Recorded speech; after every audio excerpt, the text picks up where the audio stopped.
Depending on what kind of throttle cable bracket you have, this was probably one of the hardest setups because you need to make it so not only does the throttle cable work properly, it doesn't bind and it retracts and extends fully. You can see over here I've been fucking with it and trying to get it to clear. I had to trim off one of the brackets for the cables, and this is still going to be hitting a little bit. So now I'm going to take it off, I'm going to weld the back side of that bracket, paint it, and then start lengthening these wires up for the map sensor and the air temperature sensor, because right here to right there is not going to reach, and then going up won't reach. I was going to use this elbow, but I changed my mind with the length of hose, and then this tees off to go to my boost vacuum gauge, and then this is going to go up towards the other tee where it's going to go to the map sensor and everything else. Well, I got the gasket on. Let's throw the supercharger on at least.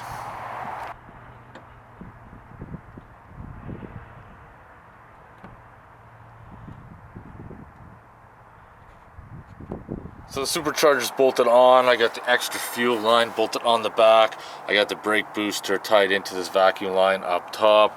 One note of advice, because your electrical connections for your throttle body and stuff are on the bottom, it's best to attach those electrical connections before the supercharger is bolted up, because I had my bolts in there loose and I went to bolt it up, and of course it would not, well, I shouldn't say it would not, but if you had really small hands, you'd be able to reach underneath and do it.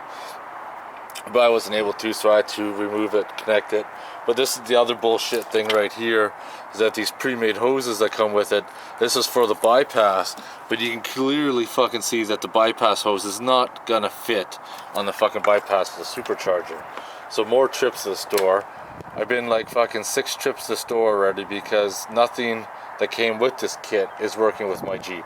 And my electrical lines for the map sensor, so there's no stress, and the air intake temperature sensor over there, so those are lengthened and connected. Tie in our evap lines. There's one line right here that I kind of pulled up, and that went into the manifold and that fuel tank vent. I believe that's what that steel one is down there.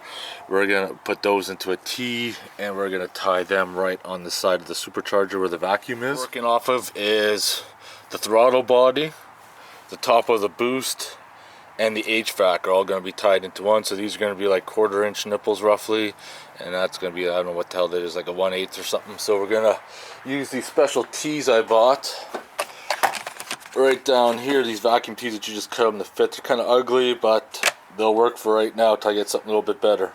This is all connected now. You can see how I done it. From the throttle body comes up to the T goes to your HVAC, which controls all your vacuum selections inside the dash. For heat, floor, defrost, also goes to the boost bypass. You're going to leave the bottom port open. Now I put a 90 rubber vacuum tee up top that I took from down below, and what we have to do, I had to move this line out of the way to get the filtered air tube in. So I'm going to have to cut this, run a line that comes around, loops around, and goes back up to there. So I just looped that line around from the back and came up here. I'm going to route it like that for now. I'll clean it up after, just because I'm still in the testing beta stage. So once I get all the bugs worked out, I'll definitely start cleaning it up. But for right now, that's how it's going to work. So now we could attach the supercharger to this little piece here, and then we can tighten down the bolts for the snub nose bracket. Snub nose mount is put in. This bracket is bolted down tight. Remember, there's 3 bolts on the power steering pulley. Next step that I'm going to do is we're going to mount a split-second FTC1 fuel timing calibrator, and I'm going to mount it down there. But I got my wires for my air fuel gauge ratios and my alarm horn, so we're just going to reorganize that and mount the box down below. Just hooked up the last of the vacuum lines, and these ones need to see vacuum and boost. So these lines have to be connected after the supercharger, where every other line has to be connected before the supercharger. So we come down from the map sensor, tees off. One tee goes down to the manifold, but I got it teed off again because that goes to my boost vacuum gauge. And then the other line goes down to your split-second tuner, which is right down here.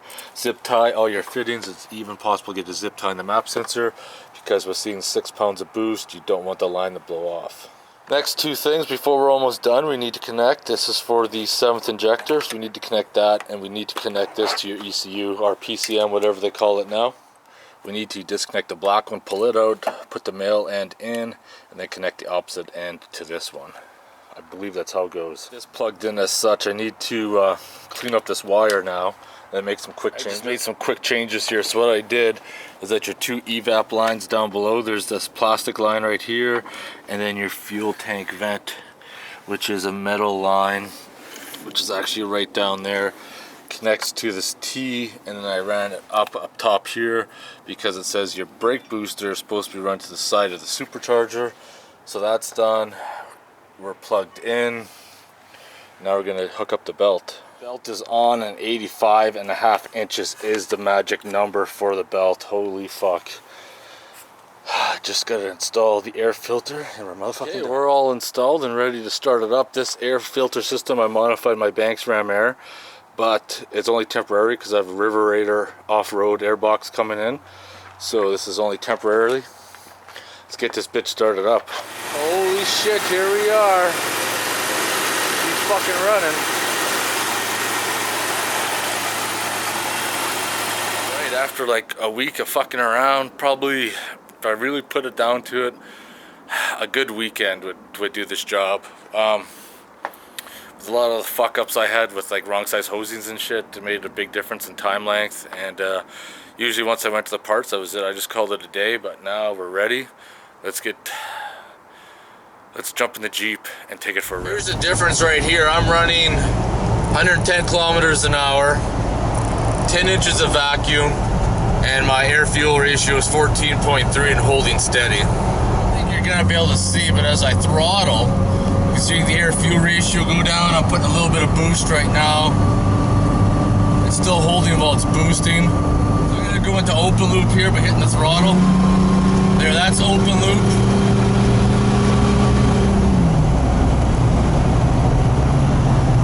And then I'm back close loop. You can see it leaned out there. Now we're back at a 14-some ratio.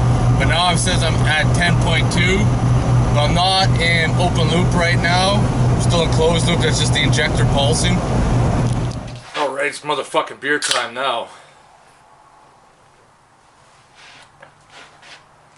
I'm going to end my video on the supercharger install. I am pretty impressed with it. It does wonders on a worn out engine. Like, I'm only getting 10 to 15 inches of vacuum, so I mean, she's fucking wore and tire out. But it'd be interesting though what it's going to do on a new engine.